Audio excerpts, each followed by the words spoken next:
You'll find of Aaron Associates, and this is Nick Huban of William J. Marshall, Structural Engineers and Architects. Now this is the sixth of our presentations, and it's quite a topical issue regarding basement construction, and we're going to discuss basement construction and how that relates to the Party Wall Act. Nick, so the first question I have to ask, there is particularly a lot of basement construction within the inner London region in particular.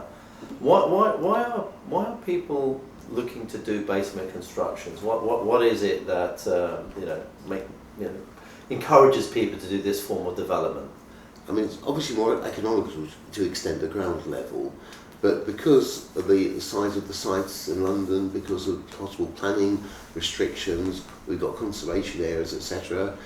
People often aren't allowed to change the external appearance of their building, so their only option is either to go up into the roof or down into the ground.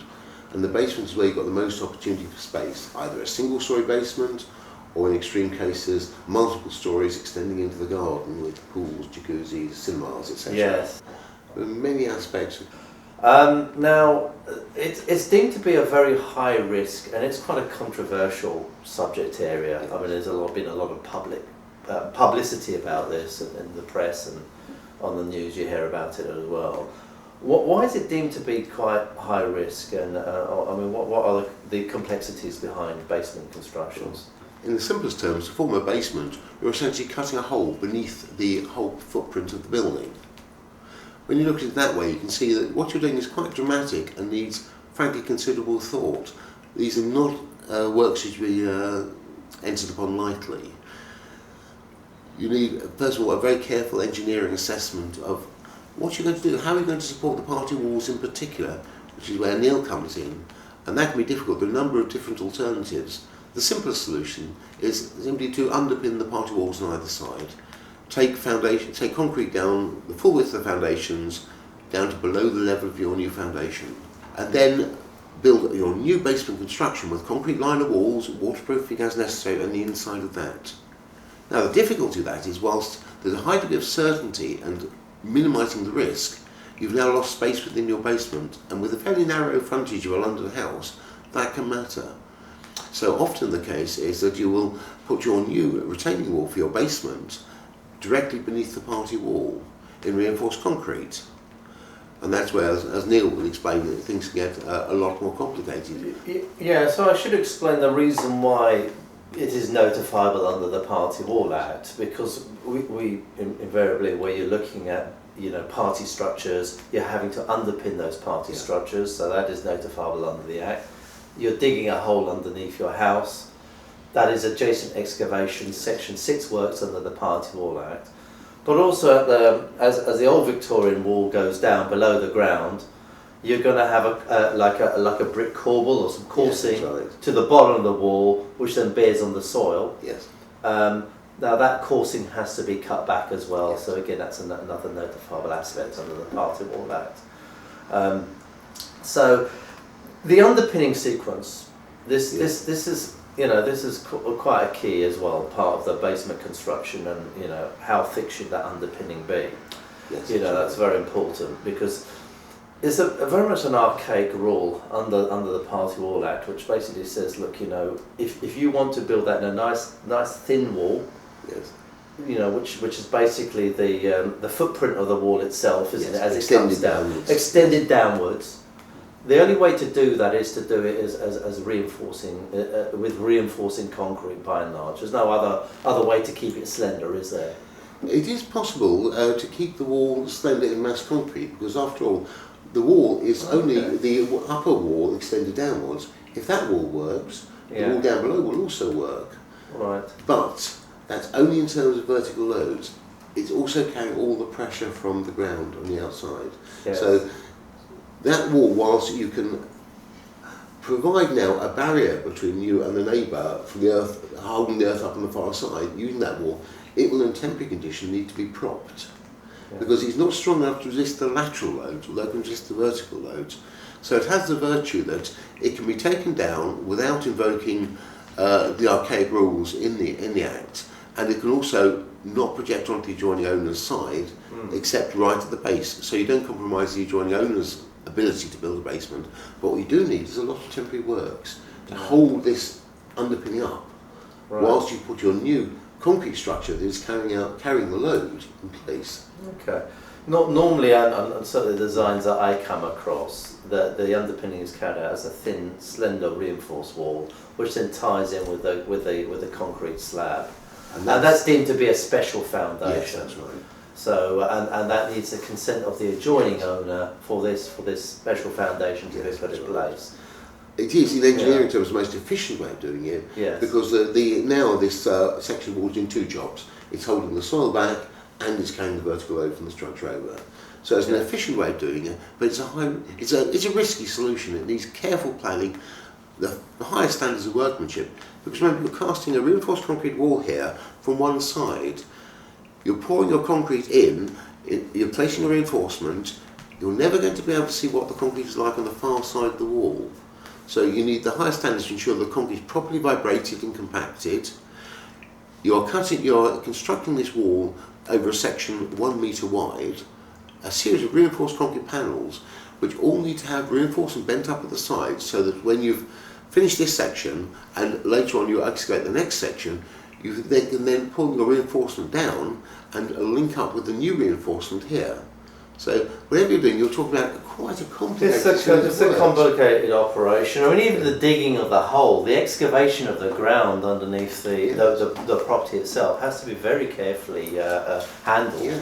Remember, in sections, going down in the metre sections, and you haven't got a reinforcing cage down there in place. Yes. So it can get quite tricky, quite awkward. You can't just dig a big hole and hope for the best. It will be carried out in sequences and sections. Yes, that's right. Banking up against a wall, I would imagine, or something upon those lines. Yes, that's right. And props being put in place. Yes, exactly. So often you'll see at ground level a whole series of props now supporting the walls on either side, preventing any lateral movement. It can get, especially with older buildings which are more flexible, they can move quite a bit. And they're also valuable and sometimes high net worth neighbours who may not look kindly upon these works. So as adjoining owners, your neighbours said, I want to do a basement excavation. Yes.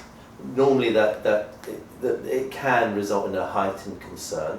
Yes. And yes, the operation is one aspect of it, but there's also, is there a possibility that there could be some effect of the ground conditions to the neighbour's property as a result of the basement excavation? Is that another concern? Oh, absolutely. One of the great problems with basements is always water. When the Victorians built their basements in their houses, in modern days they may appear shallow. That's because the Victorians were quite clever. Much of London, central London anyway, although it's underlain by London clay, there's a lot of gravel, which is the old terraces from the Thames, when the Thames overflowed the bank over the last 150,000 years or so. And these terrace gravels carry water. The water normally runs along the top of the clay. So the Victorians rather cunningly took their basements down sufficient to stop just above the bottom of the gravel, so the water would still run beneath their basement, and their basement would be nice and dry. So your householder comes along, sees his nice dry but rather shallow basement, and is going to dig down. So he carefully digs down through the gravel into the clay at the bottom. He's now interrupted the flow of the water along the top of the clay, which now flows instead into his basement. He's constructed, in essence, a well. And he's then totally baffled as to why what was a dry basement is now a very damp basement. So this is where the engineer hopefully will have spotted this, will have advised the client and said, look, you need to have a proper engineered basement with full waterproofing, full tanking. So we can talk about basements in terms of whether it's a new dig underneath an existing building, because there may not already be a basement there, but there might be a situation where they have a basement or a cellar. And I've come across many a situation where they're looking to actually make it into a habitable room. Yeah. Because as a cellar, it's usually a damp space. It's only there for some storage, but now they want to make it into living accommodation. So you could have that situation where you're looking to break out the basement slab. Yes. And then lower the floor, and perhaps some partial underpinning. Yes, that's right. Yeah. And that can be relatively straightforward. Often you don't need particular complicated structures, because the neighbour will have a similar basement. You'll be digging down only a little bit below, and you should be able to make your design work quite happily, so you don't need any complicated foundations. But as we discussed earlier, watch out for the water table. It may be damp at the moment, but if you extend it below, you don't want it to be saturated. Yes. You need to ensure that whatever you're doing, you may actually end up with perhaps a tanked membrane, possibly with a thin lining block wall, something like that. Yeah. Whatever you do, you just need to think quite hard about the waterproofing there. Absolutely. Although the structural issues are relatively straightforward. Usually there's a need for a planning application, would you say, and there's a requirement for a basement impact assessment? I think very most much local so, authorities yes. do ask for that nowadays, don't they? Westminster, So they are getting increasingly strict now. Yes. Where you have to look at both the risk of movement of the structures all around, the effects of the groundwater regime, any changes you make on that, the risks of flooding. You need to have a careful look at the flood map. There are a whole number of issues that have to be addressed, and the planning submission can be, frankly, quite long and complex. So Nick, I'll give you my opinion in a moment. What's your opinion in terms of, notice has been served on the adjoining owner, building owner is intending to carry out a basement. What's your opinion in terms of them appointing a surveyor or their own surveyor? What do you feel? I think in a building of this complexity, I think it's necessary to have a surveyor appointed for the adjoining owner as well. Simply to provide a second pair of eyes, to be able to challenge decisions. There's a lot of difficulty involved here, as we just discussed. A lot of information needs to be produced. The adjoining owner surveyor needs to make sure that all this information is sufficient quality so that the wall won't be damaged. Because after all, he represents a wall. Yes, and I agree with you wholeheartedly on that. I would agree in that sort of situation where you've got a complex development, like a basement excavation or a major demolition. Yes. And the building next door is being tied into your building. Yes. I would very much suggest that to an adjoining owner that you should consider appointing your own party wall surveyor. Second pair of eyes is so useful to have on these projects. Absolutely. Totally agree. Your view on advising engineers, so I can explain.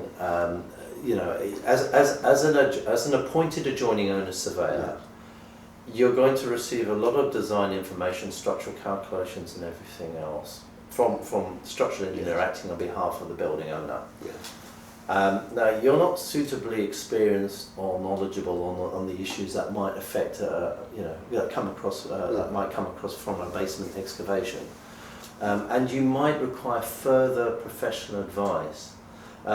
Would you say it's quite reasonable to seek that professional advice from a qualified structural engineer who's experienced at looking at these things? I think very much so, because sometimes, although these designs have been produced and have been submitted to planning, they have often been produced at an early stage, and sometimes they need challenging. Sometimes assumptions are made that perhaps not entirely justified. Yeah. And this is where the advising engineer, I think, is crucial, because again, he will challenge. He will ask the difficult questions. Yes. And I think that's essential for both parties, both of the building owner, who may not have the technical ability to challenge his own engineer. Yeah. The adjoining engineer can provide that useful backstop and can just check everything. Absolutely, I agree with you there as well. So that I normally would engage an advising engineer who would act as an independent set of eyes to check the project design.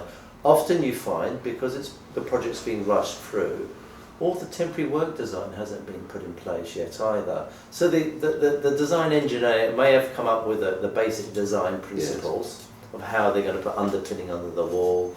The may not have gone into details of propping and sequencing for excavations, and the operational side of doing the work. Yes. And that's something that an advising engineer would say would also look over as well. Absolutely key, because the sequencing is so important for these works. It's the interface between the construction and design, after all.